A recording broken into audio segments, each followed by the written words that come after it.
See? So today we're going to talk about cystic fibrosis.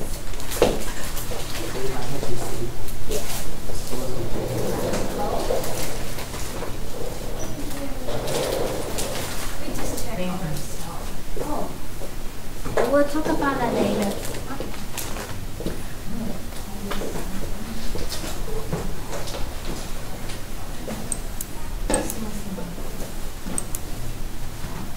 So what does cystic fibrosis mean? A cyst is a cyst. You know what is cyst? Yeah, this is a cyst. Do you know what is fibrosis? Fiber. Not Not exactly. exactly. Not even close about fiber. Well, it is becoming fiber. Or fibrous, but at a normal condition, it shouldn't be. Okay, that's why it's called fibrosis. So usually it's the connective tissue, and it's become abnormal under the condition of any disease or any inflammation, and that will cause hardening of collagen, okay? And that becomes fibrous. That's called fibrosis, and that will affect your organ. What happens when your liver getting hard? What happens when your pancreas getting hard? It's not going to function. It's not going to function at all. Okay. So fibrosis is commonly found in a lot of diseases related to inflammation, because stimulation of cytokine will cause fibrosis. Okay? Especially TNF alpha. Okay. What's the difference between cirrhosis and? Cirrhosis is the hardening of liver, specifically to the liver, this organ. Okay? And also it's fibrosis of your liver. It's cirrhosis. Okay? So, aren't you cold? A little bit, but I think it's fine. So we're going to talk about the disease, cystic fibrosis, and the disease-causing gene.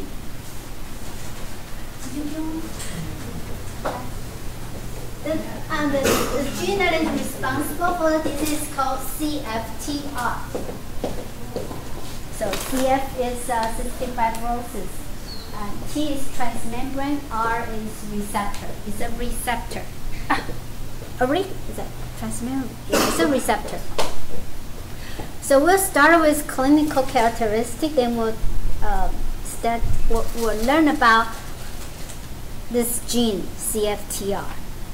So this disease is interesting. The reason it is interesting is because it affects majority of the patients are Caucasian. Oh. So yeah, the white people get nervous. We don't. Okay. So the first time when they discover this disease is this baby was about not even 1 year old, and she was crying. She was waiting for the doctor to take a look. When she was waiting, and she was holding by her mom, the nun was walking by, and then she said, "Oh baby, may God bless you," right? All the men do that. So she kissed her on her forehead, and then she was surprised that this baby is salty. When she kissed salty. Oh, it tastes salty. Okay. When she kissed on her forehead, and the baby tastes salty. So, it tastes salty. What happened when you have you tasted your own skin before? I mean, it's a bit like how I would, but not when you now. exercise, it tastes salty, right? But I never do that. But somehow yeah. Yeah. Okay. So, this disease was known in Europe since a medieval period, and those baby or child that when you kiss on their forehead tastes salty, most people believe that he or she is bewitched and soon must die. Wow. Yeah, it's cursed. Whoa. That is So salty baby is cursed. what In let's go to that child which when kiss on the forehead is salty, he is bewitched and soon must die. It's an old saying from Germany and Switzerland. So you know from that saying, this disease affects mainly in Caucasian or white population. And the first doctor who described this disease was Dr. Landsteiner in 1905, and he found these babies not just taste salty, but when they were born, they usually have a condition called meconium ileus. Meconium ileus meaning the baby has stool gets stuck in their bowel. Yeah, and the stool is sticky and it will come out from the intestine. So if they didn't do anything, the baby will die pretty soon. And that's one of the symptoms of cystic fibrosis. Think about all the symptoms I'm going to talk about, okay? In 1936, Dr. Fanconi, he described there's a connection on these patients. Connection between pancreatic disease is called celiac disease, fibrosis of your pancreas, and bronchitis. Yeah. So there is a connection between your pancreas and your lung. Okay, so that's Fanconi.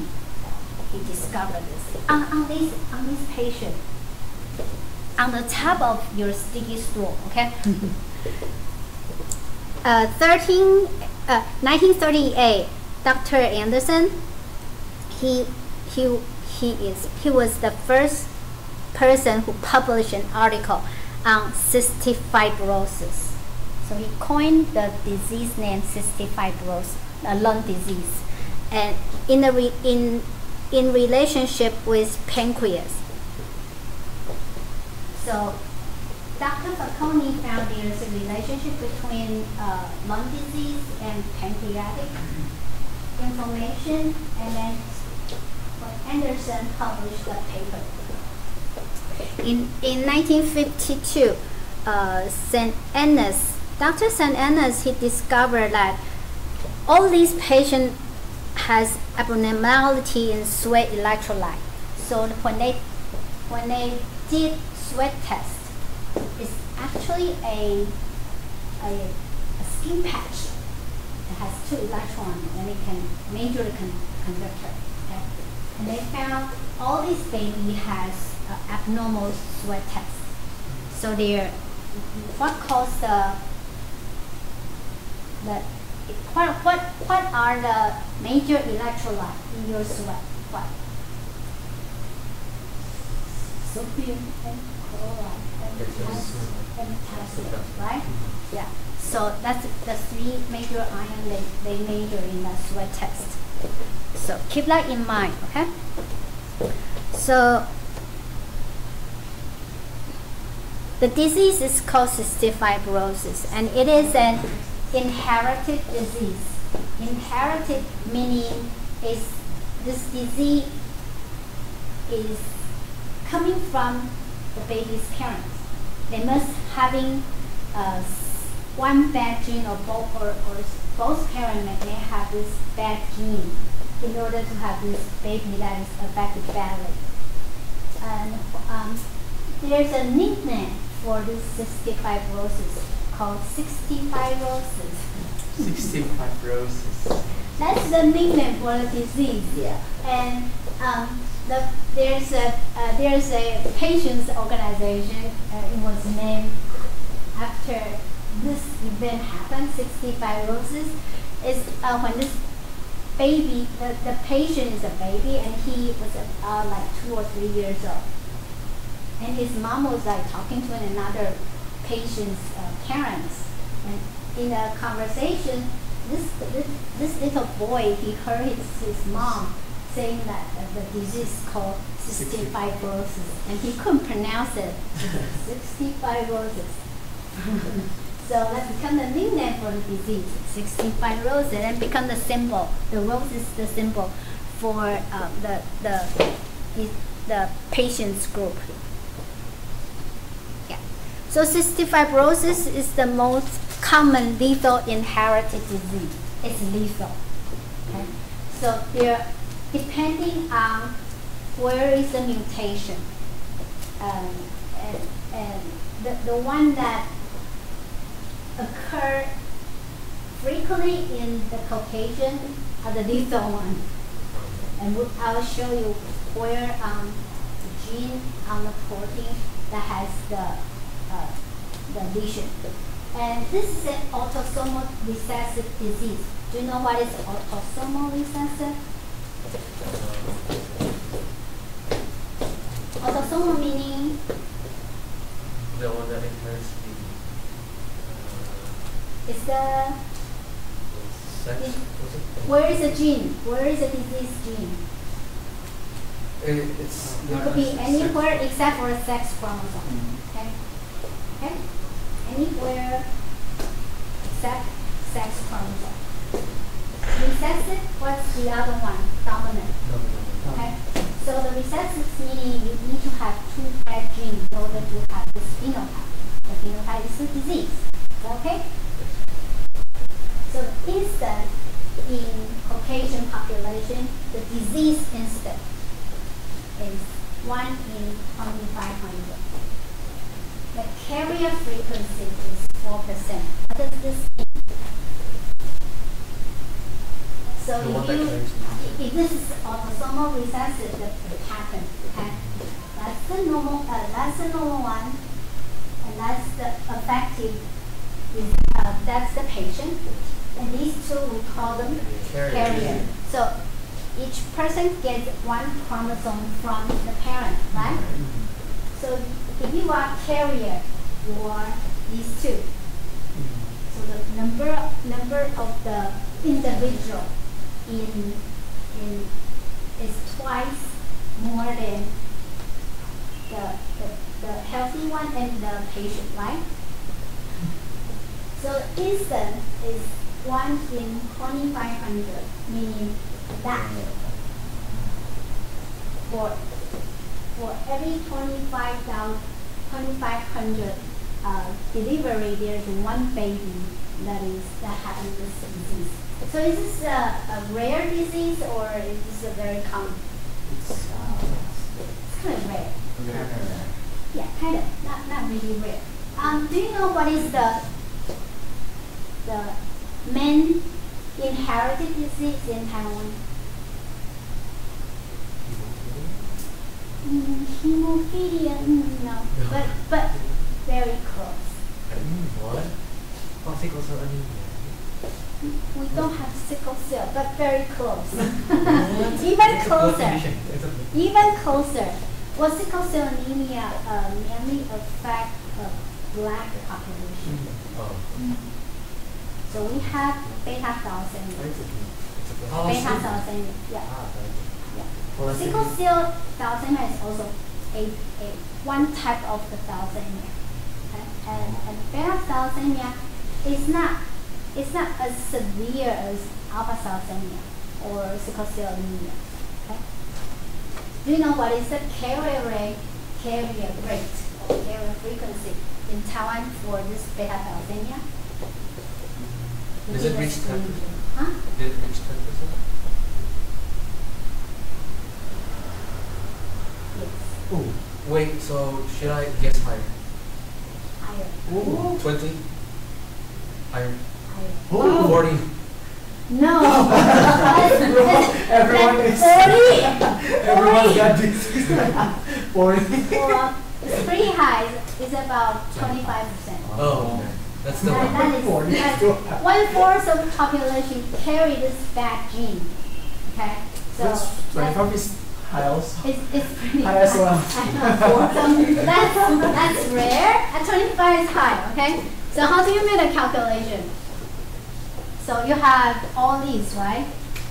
So you have A and B is called carrier, right?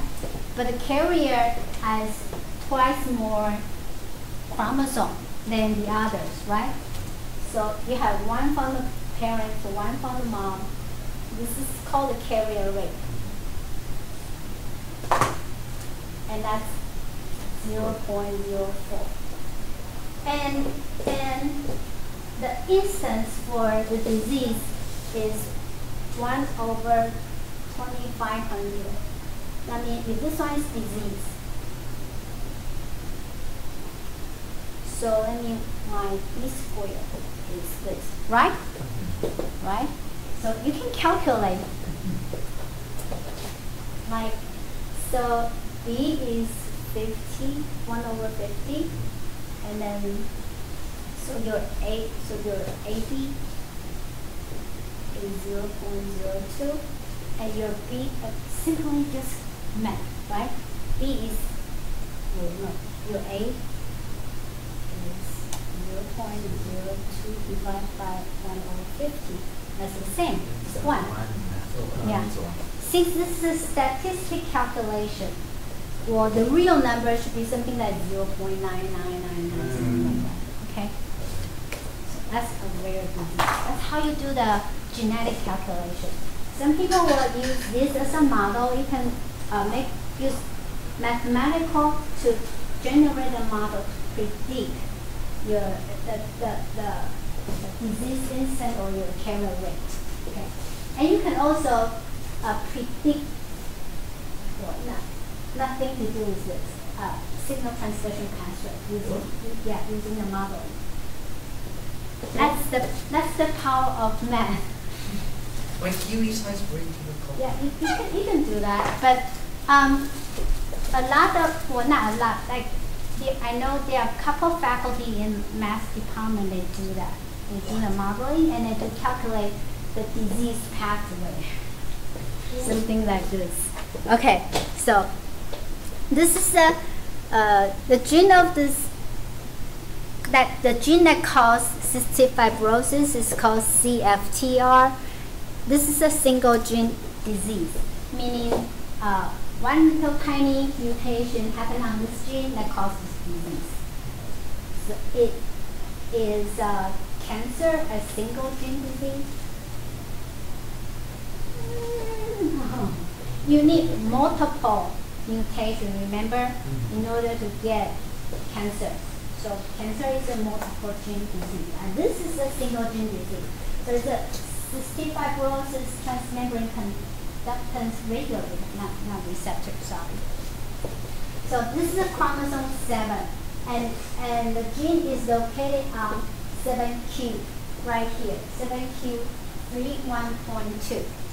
So the correct way to describe location of this gene is you start from chromosome number, and then either the P arm or Q arm. Then is the bending number. The bending number, you should read it as 31.2, not 31. They don't have 31 bend here. That means the third bend is the first subband, the third band, and there's another 2 subband. Subband, okay? So everybody know the chromosome, right? So the P arm is a short arm, P standing for petite. Q arm is a long arm. Q standing for the letter next to P, okay? So what is in the middle? Centomere. And what is on both sides? Telomere. Telomere. Yeah, we pronounce telomere, not telomere. Yeah. Telomere. Okay? Oh, I think I do. I found this. That's called the sub-band. See, sub-band. It's the resolution of the bending technique. If you have a good technique, and then when you stamp your DNA or chromosome, you can see sub-band like this. But if you're a lousy technician or your first timer, that's what you get. Okay. So what affect the result is the timing of when you stop mitosis, right? Because during the mitosis, your chromosome will double, right? And so in the interface, it looks like a string, skinny and long. During the mitosis, get fat and double and short. So you must stop the mitosis at a time point that you can have a good bending at the right size and the right thickness of this chromosome in order to see the sub-band. Usually it's the medical technician. They will do this examination, and that requires certification. So if you one day you want to become a medical technician, you need to practice.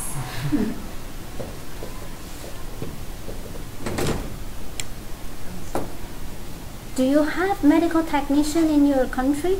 Never heard.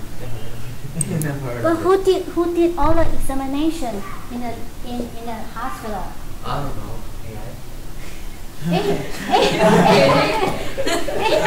The medical records in Indonesia are now handled by AI.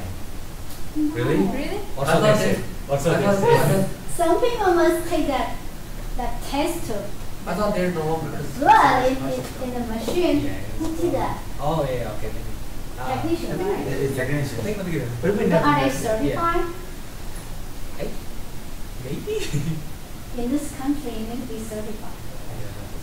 Even I have a doctor degree, I cannot do their work because You're not allowed to. I'm not allowed to. Why? Because the result of their analysis, either automatic or manual, is a official report telling what kind of disease you have, right? And if the doctor treat the patient, that cause some side effect or mistake because the result of that data is not perfect. The patient can sue the doctor, can sue the hospital. So all the documentation must be reported by certified medical technician. Yeah. And in order to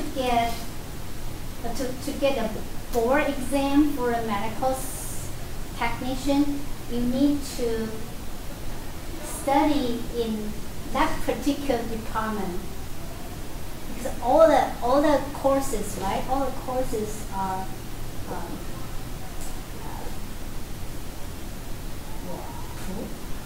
certified by the government, Department of Health, right?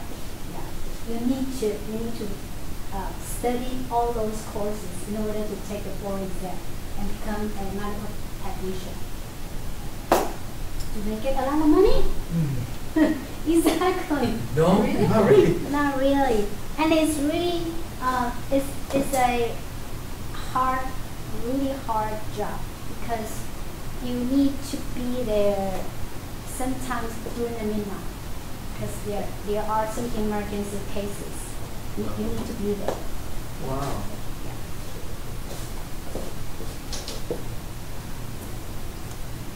So that's a sad story about medical technician. Okay, so the official gene symbol is CFTR.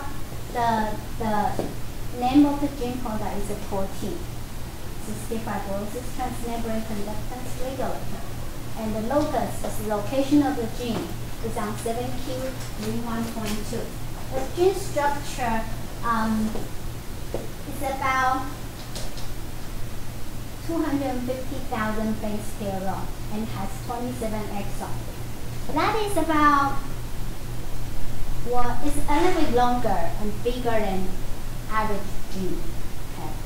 So normally, average gene has exons somewhere around 12, 20, maybe.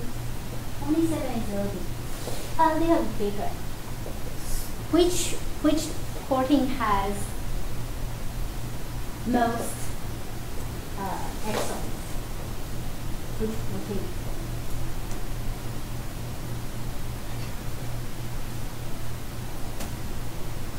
Most exons. I'm not talking about the largest gene, okay? Exon. Collagen. They have 58 exons, maybe more. Some of them have 60. Okay. Each chromosome? One gene. Oh. One gene. So collagen is a triple polypeptide, made of triple polypeptide. For each polypeptide is coming from one gene. So each gene has an average of somewhere around 58 to 60 exons. But each exon is really short. So when we have time, we'll talk about collagen, but not today. Okay. But those are the only regions that were being used, right? Yes. Yes. They don't really use. Yeah. So if your mentor asks you to PCR collagen, get about it. You want to change 8 reasons. But Because the characteristic of collagen, they all have what we call triple amino acid unit. So they have glycine, proline, and lysine. And since they have glycine, proline, lysine for each unit, for every one of them, the glycine is the smallest molecule. So it makes a turn when the polypeptide cell makes a turn. So when every 3 or 4 amino acid, when you see the glycine, you make a short turn. So therefore, the structure of collagen is really tight and has a lot of modification that allow the collagen carry water. So that is the major supportive connective tissue in your body, and it also holds water for your connective tissue. Okay. The messenger RNA is about 6129 base pair long. The protein size is huge, okay, 168 kilodalton. The protein function is a chloride channel and involving the regulation of other transport pathways. So the main function of this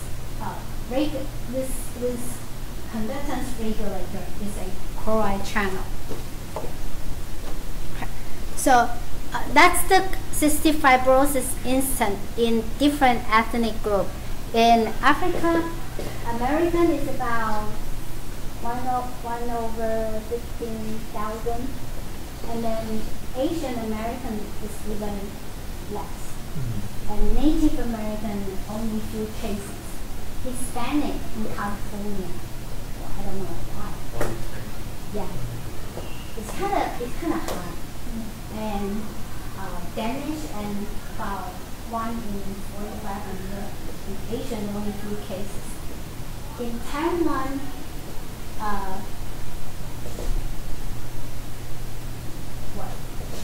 it's more than 6 cases. This statistic was done in 1993. It was kind of rare. It's still rare but in Taiwan, the mutation on this gene is very different, which it doesn't have a disease phenotype for you to go to see the doctor. Okay? And for Hispanic in California, majority of the mutation cause infertility. Yes. Yes. That's the Hispanic. And the mutation we're going to study this time is the one that's causing a lot of trouble in Caucasian. Okay? So maybe you have this mutation on this gene, but it won't show. It won't show. Okay, so could be a SNP, and could be the mutation that does not affect the normal function of your body. Okay. Yeah.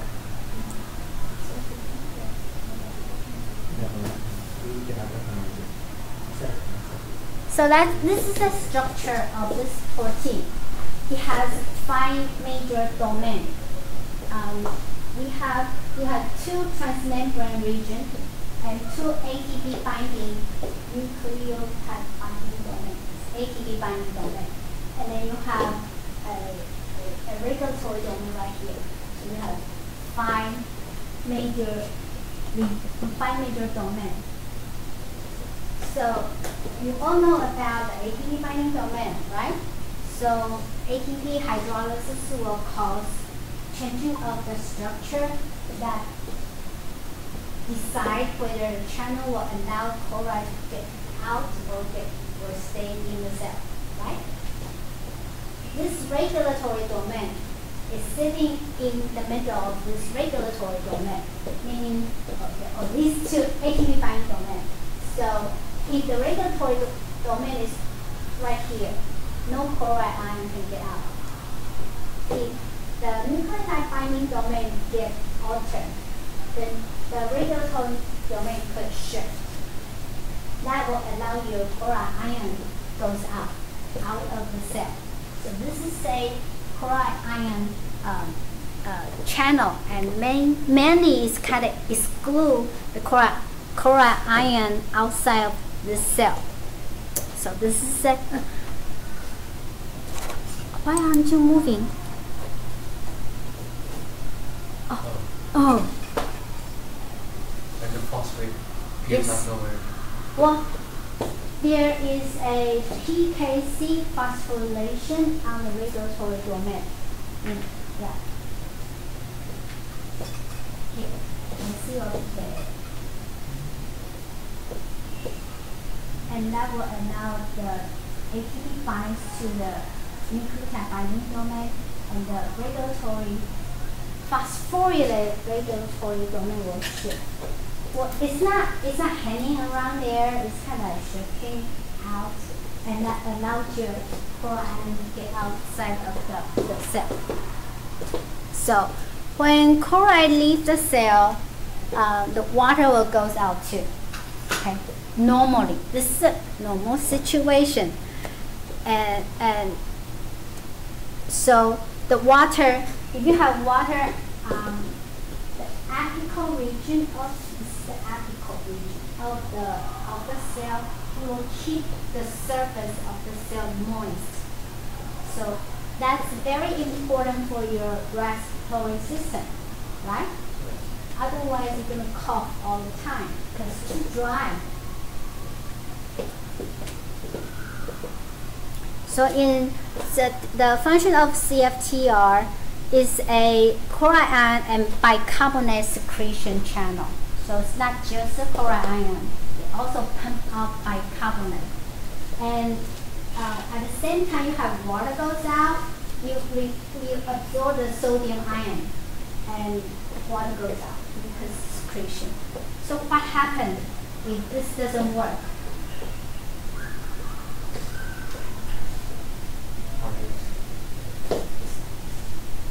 The chloride ion doesn't go out, right? The water doesn't go down. And the sodium gets stuck outside the skin. So it's salty. Okay? Yeah. Don't have water, and you have a lot of sodium on the apical region. That's the apical region. So that's the apical, that's basal, that's lateral. Okay, apical region, you have a lot of sodium ion gets stuck in there. What else? What else?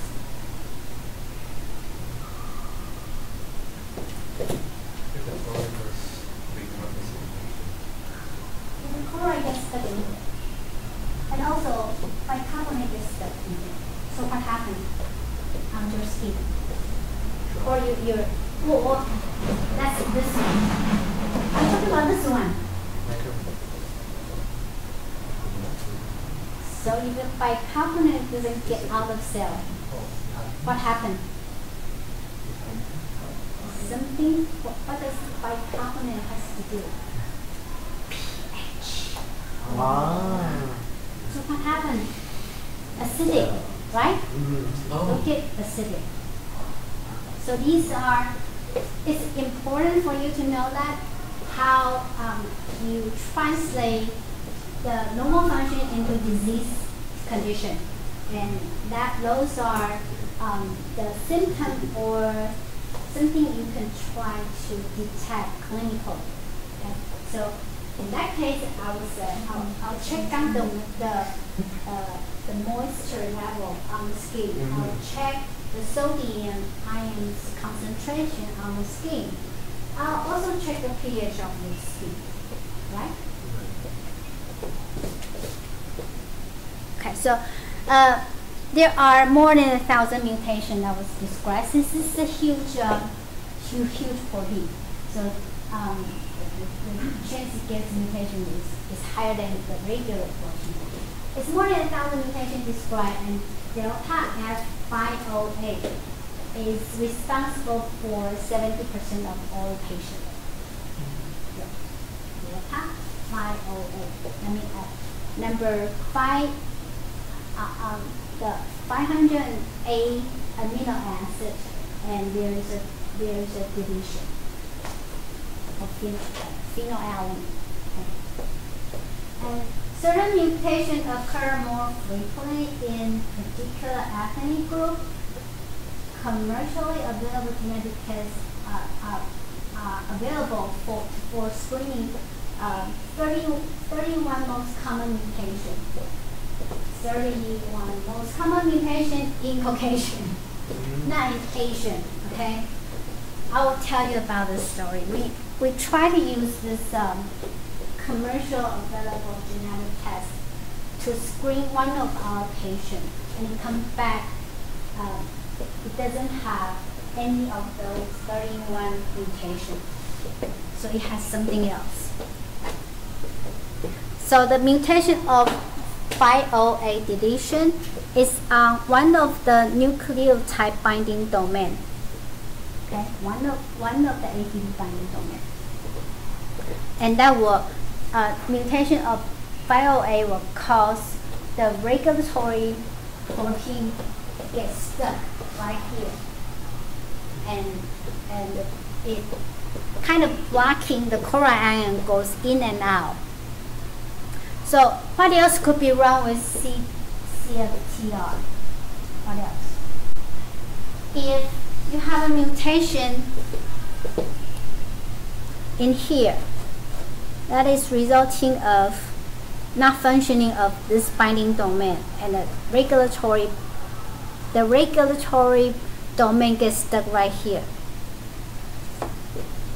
This is a protein that is on the gets stuck on your plasma membrane, right?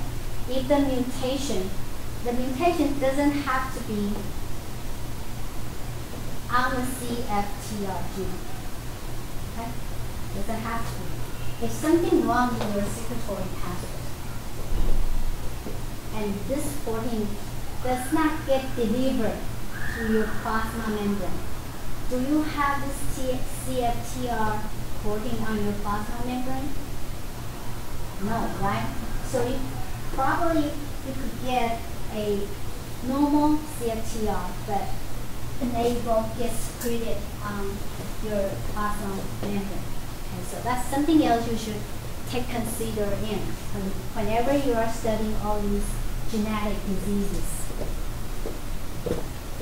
Okay, So these are the organs that get affected by this disease. The first one is the sweat gland. So what happened? What happened if your sweat gland gets affected by this disease? You will have hypersalinity, salty, right? And then you have heat exhaustion. Heat exhaust gets hot because you don't have water. Okay? Yeah, heat exhaustion. And if the affected organ is the nose and paranasal sinuses, what happened?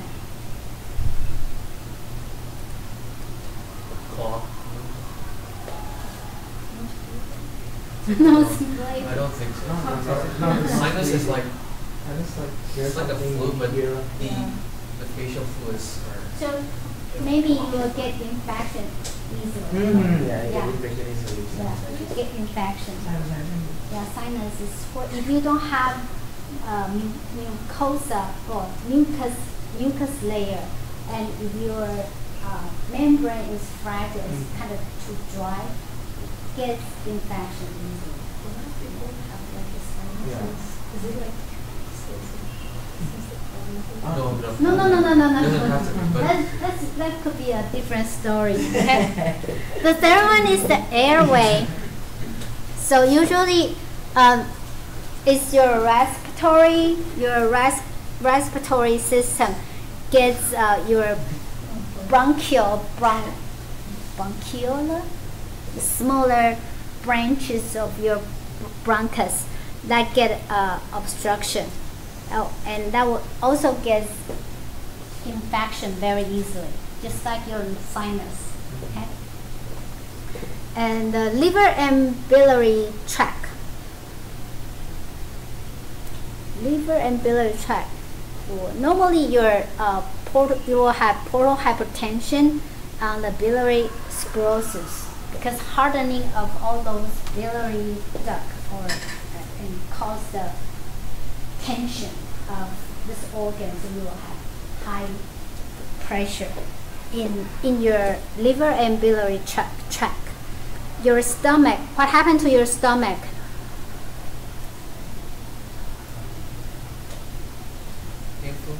Yeah, inflammation.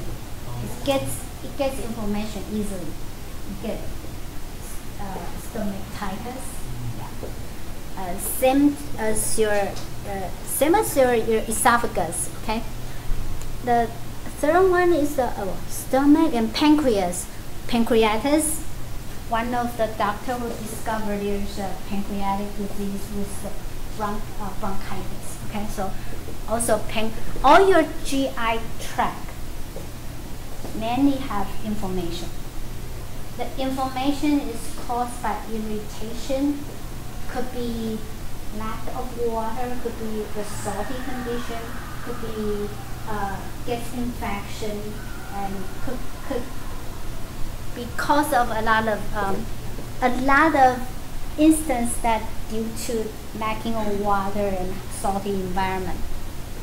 The intestine, what happened to your intestine?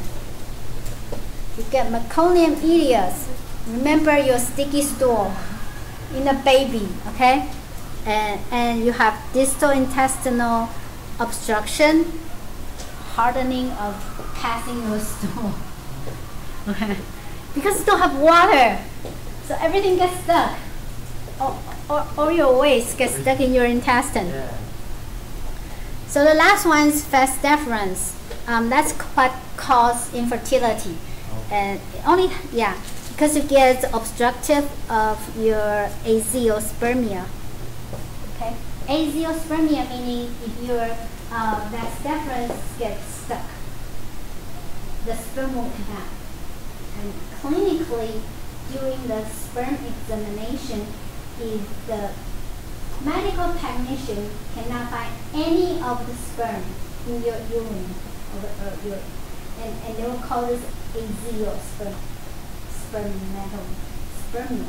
Okay, that means sometimes could be treatable, sometimes it's not treatable, and for infertility clinic, sometimes they will take a biopsy of your testicle or vas deferens to see whether they can use needle to find sperm. You have to poke all the tissue. Yeah, they do that. Yeah, they do it under the microscope. That's another job for a medical technician. But in Taiwan, for the medical technician working in infertility clinic, you don't have to be, you don't need to graduate from that particular program. You don't need to be certified by the board exam. You need to be certified by different training. This is a very different technique. If you graduate with a Chinese language degree, you can be a medical technician in infertility. If you pass, if you pass the training, you take the exam that's given by the infertility organization. This is very different. Okay? Yeah. Yeah. And they get more money. What? Yes. Then the Serious? regular. They get more money. 比较贱。比较有钱. Okay. Yes. Surprise, right? Okay. Because nowadays there are a lot of private infertility clinic, and they try to, use high salary to get attract to a lot of technicians. There are more than 1,000 clinics in Taiwan. A whole bunch of them. Let's make the bus. Okay, so this is what happened to your skin. You have excess salt in the sweat due to the abnormal secretion of your chloride ion by the sweat gland. For your lung and respiratory tract, you have chronic respiratory tract infection caused by the obstruction of your small airway.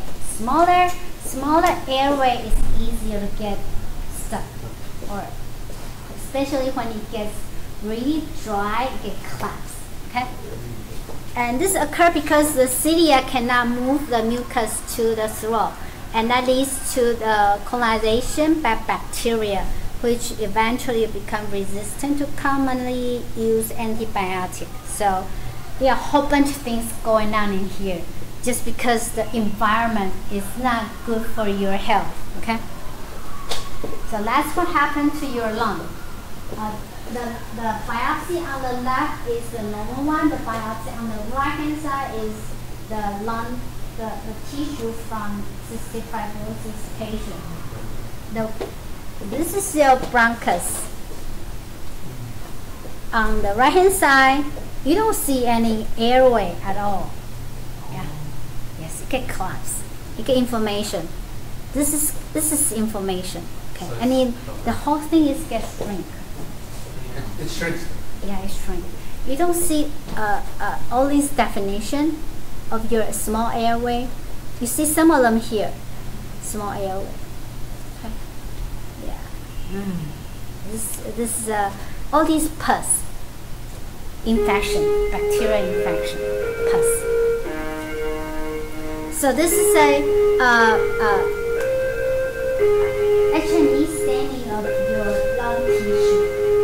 The one on your left hand side is a normal airway. The one on your right hand side is the airway of a cystic fibrosis patient. So this is your small airway, for example, bronchial or bronchus. This dark blue cells are the inner epithelial layer of your bronchus. Okay, so the lumen should be clear, but you need air to go in and out, right? In this, these are the air sac. These are your air sac, okay? And that's the muscle.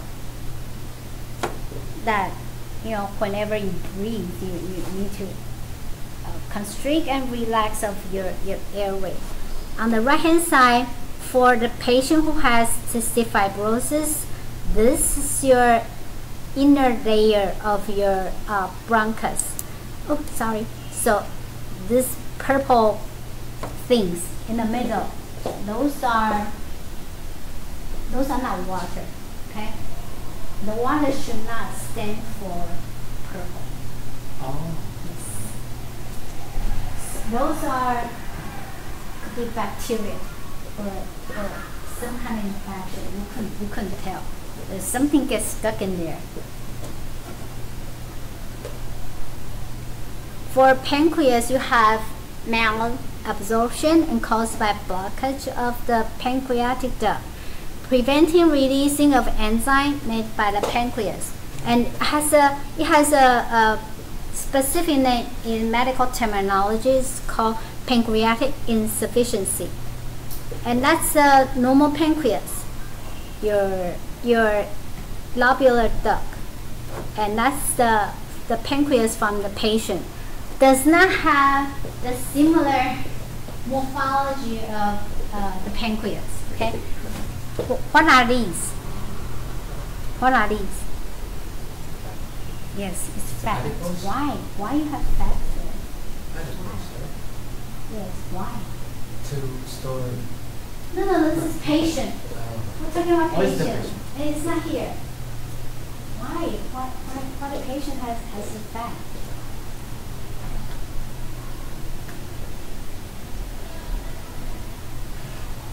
There are a couple reasons. Number one, the organ gets smaller, so you create space, and the environment gets acidic, which these two conditions allows the adipocyte to reside at that place and gets populated, and then gets a lot of them. Right. So if you have muscle atrophy, the first cell goes to that spot, is also the fat cell. When do you have muscle atrophy? When you get injured on your muscle, right? Or you get atrophy of your due to the genetic disease. When you have atrophy, you have fat cell goes there, and the fat cell will get stimulated by all those inflammatory cytokines. So it loves acidic environment, and it gets stimulated by all those inflammatory cytokines, and it has a space there. So you see fat cell. Okay? And the adipocyte cell was create more inflammation factor to the surrounding area. Does not necessarily tackling that pancreas, but the whole surrounding area will have more inflammation mediated in there. Okay? For your intestine, you have obstruction of the intestine in newborns called meconium ileus due to the excessively thickened stool. That is the colon. That is the sticky mucus secretion. Okay, that's the mucus. That's your colon. And that is, this one here is a section from cystic fibrosis, because you have blockage here. Normally you should have the lumen for your large intestine. Okay. So if you have meconium ileum, this is the X-ray film. This is normal. This is the meconium ileum. You can tell, right? Something is there. It's bulging. Right here. And that's air. That's air. Air inside your intestine. Baby did not eat anything at all. Okay? Just baby. And that's stool. right here gets stuck. Is this supposed to be precision like that? What? That's just the abdomen. Oh, it's for the Yeah. sideways. No, No? this is your For the front? hip. Yeah. Oh. Well, I don't know whether it's from front or from the back because this is your left body. Yeah, so it's coming from either AP or dorsal. Mhm. But it's this region right here. And that is your intestine, which is empty. Has air in it for a lot of newborn baby. They did not have any food. So that's abnormal. It has stool. Those stool are from the liquid. If you don't eat anything, you still have to pass stool every day. Okay. Okay. The coating on the surface of your intestine, from small intestine to large intestine, all those coating, little tiny mucus coating that become a huge mess of this. If you spread the coating on the floor, for an adult, it will cover a basketball field. Okay, so think about how much does that weigh. That's a lot. That's a lot. So usually, if you don't eat anything, you should pass at least more than 500 grams to 1 kilo of the stool, depending on your size. So if you pass the stool normally every day, your weight gets lighter, at least 0.5 to 1 kilo. Okay. For the vas deferens, infertility in most all male caused by congenital bilateral absence or atrophy of the vas deferens. So this is a normal vas deferens, and that's the vas deferens from the patient. So for any of the organ that has the passage or the lumen, all has the same consequence. You get blockage in the middle, and the blockage is coming from mixture of the bacteria and the mucus. Okay? Thickening of something. So, what time is it now? Let me start the diagnosis of the disease. So, clinical symptom for this disease, you have very salty skin, and you have poor appetite, poor growth, but you gain weight. Oh. Water doesn't go out. Yes, and you get coughing, wheezing, and short breath, and you have lung infection. You have greasy stool, difficult to pass your stool, difficult in bowel movement. In the epithelial ion transport in your airway, let's skip this. It's just remember, normally your chloride ion goes out, your sodium ion get absorbed. So in cystic fibrosis, it's not reversed, but it get blocked. Okay. Blockage of the normal pathway is different from reversing of the pathway. Okay, keep that in mind. Just don't think it's reversing. It's blockage. Yeah. Oh, that's important. In your sweat, the normal concentration of chloride is somewhere between 30 to 40. Okay, in your sweat. So that's the sweat analysis from the patient with cystic fibrosis.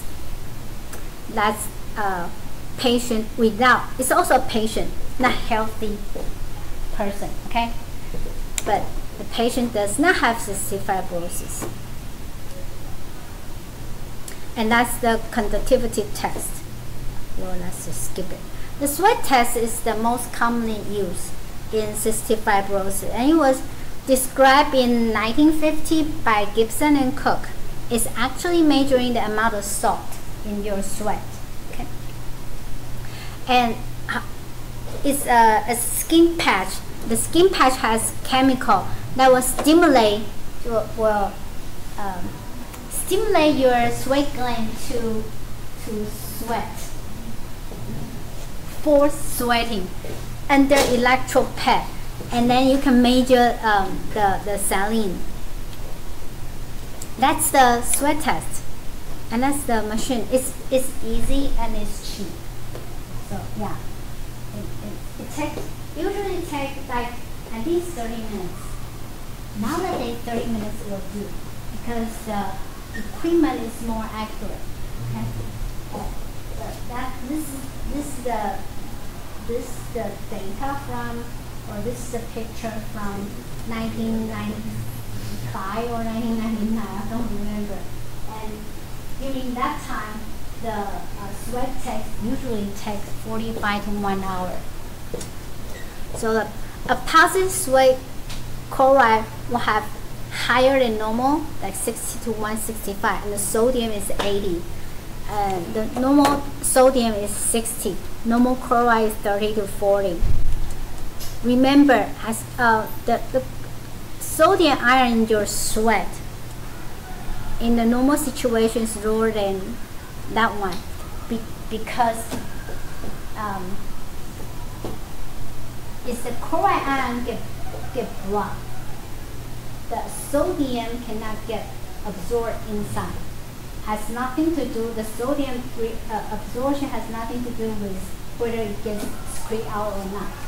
Okay, so in order to balance, the sodium chloride gets high in your sweat, and your normal sweat, sodium ion actually is lower than the normal.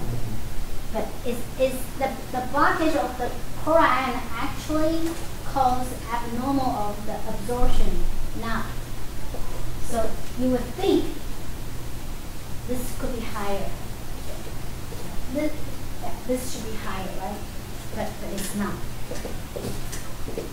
And there are a lot of false positive results. Do you know what is false positive and false negative for the test? The test indicates positive, but it's supposed not to be. Yeah, but it's not actual. Yeah, exactly. So there are other disease can cause false positive, does not have a disease but test positive.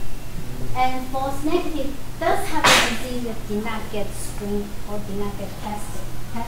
So if you have some other cystic fibrosis mutation that was not known before, that gets false negative all the time. We will talk about this case and this story later. So the gene was discovered by this Chinese guy, Xu Liji. He passed away. When was that? 2003 or 4. That's easy. When he discovered was in 1989. Oh, yeah. And he passed away in 2014. Really? 2014? Oh, is that 2004? Okay, yeah. That's, I know he passed away. It was discovered by Louise and Francis Collins. Do you know who is Francis Collins? If you study molecular biology, you probably know who is Francis Collins. Okay? He's the doctor who discovered cystic fibrosis, and then he leads the scientist team in the United States, established the first sequencing laboratory for the Human Genome Project. So when we are talking about Human Genome Project, you have to know who did the work, Francis Collins. And when he discovered, he was only 40 years old, maybe smaller, maybe 38 or something. I went to his lecture. It was really good. That was in 1993. 1993 or 94. After he discovered this gene, he started to do gene therapy already. Yeah. So he's famous for the Human Genome Project. Also, he's the first doctor who actually do the gene therapy on a patient. Guess who is the patient? Cystic fibrosis patient. Oh. Yes, yes. And so, do you know what he did for the first gene therapy? So he clones gene, right? So he knows where's the mutation. So his proposal was, I'm going to give the patient the normal gene. So he construct a virus vector with a normal CFTR gene in it, and then give it to the patient. Do you know how he send the gene to the patient? We didn't have no cell culture before, okay?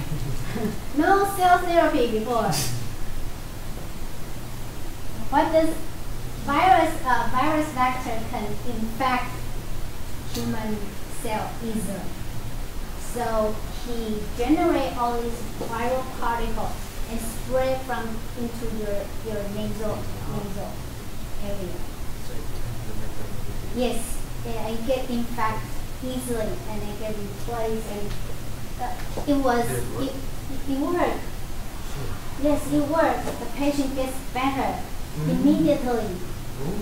But it's a transient effect, meaning the normal gene can only express in a human body for a certain time because it's a viral particle infection, right? So it gets eliminated by your immune system. So the patient comes to see him again.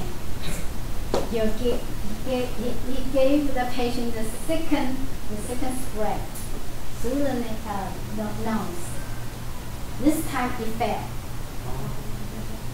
because immune.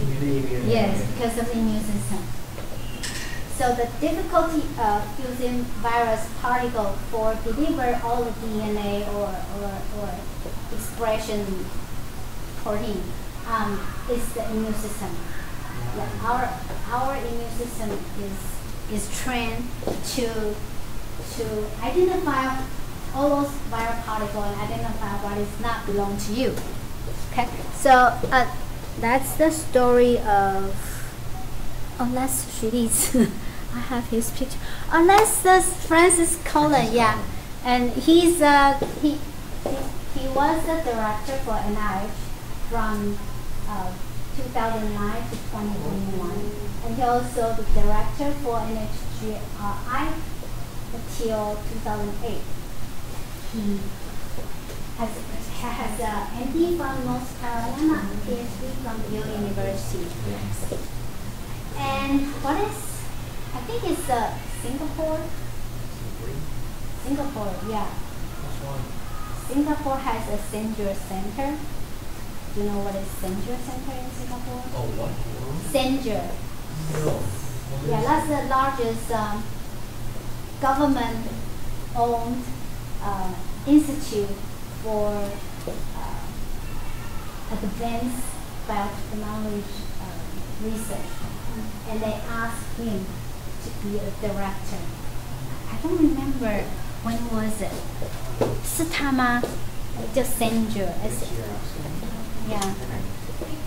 So the strategy they use to sequence the whole gene is called chromosome jumping.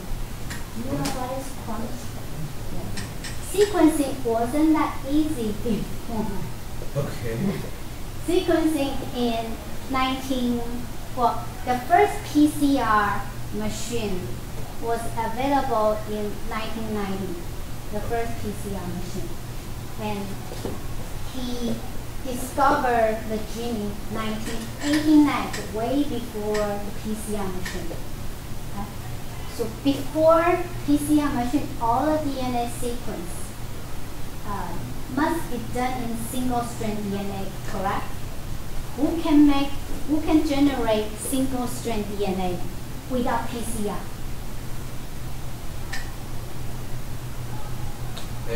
Why? Huh? Why? Why? No. Phage, using phage particle. Virus can generate single-strand. Wait, reverse transcript? We ask them, no. Still single-strand DNA for sequencing. We need single-strand. You can have double-strand plasmid to generate the enzyme. But back in 1990, there is no way to generate single-strand DNA except for using M13 virus particle, the phage, yes, to generate single-strand DNA. And then you can sequence it. But after PCR, when you have this technique, it's easier to use in PCR. Yeah, and using different dideoxy terminator to stop the PCR reaction at a particular spot. That's how we did the sequencing after 1990. But nowadays, sequencing is becoming NGS. Yeah, NGS. It's very different.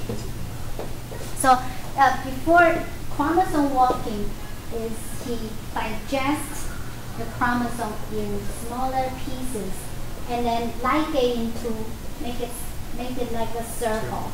Yeah. And cut with different enzyme. How many enzymes did you use? Huh? Well, do you know, before 1990, the enzyme, you don't have a lot of restricted enzyme to use. So When I was a part-time student helper in Dr. Bornstein's lab, in their lab they did a lot of cloning because that was the lab identified all the collagen. And collagen is really hard to sequence. In that lab, all the students, all the technicians, all the PhD students, and all the MD students, everybody is responsible for generating one enzyme for the whole lab to use. So you have to purify the enzyme and store it and test the efficiency. Otherwise, you cannot do the cloning. Nobody is selling all these enzymes. And the first commercial available enzyme was sold by, I forgot. Huh? Yes, BioRad. Oh. Yeah. Well, is it BioRad? I don't know. I was just guessing. It's bio something. I guess it's BioRad. I could be wrong. And they don't have a lot of enzyme either. They don't. Yeah. They only have KIM3, EcoR1.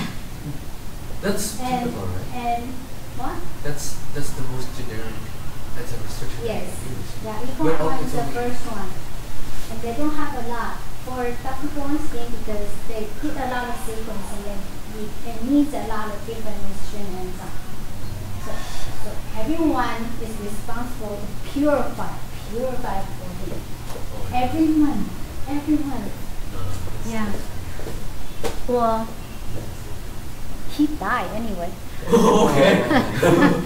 He passed away in 2004 or 5.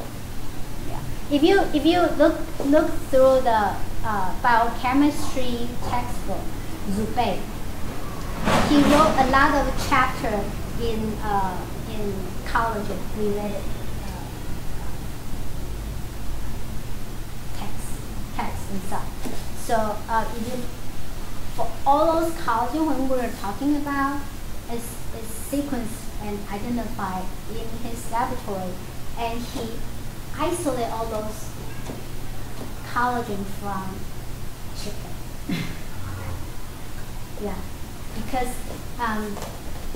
the amount of the protein and a lot of expression can be isolated from the chicken's tendon. Yeah, not the muscle, the tendon. Okay, it's about 2:30. We'll stop right here. I'll start it from chromosome jumping next week, and then because it takes a while to finish the chromosome jumping, and I want you guys to know how to do the chromosome jumping, and then we can take a look about other mutation. Okay, so that's it for today. I'll see you next week, and remember December 2nd there's no class. Be prepared for your oral presentation on the 9th. That's the order. Michael, Holly, you're the first one.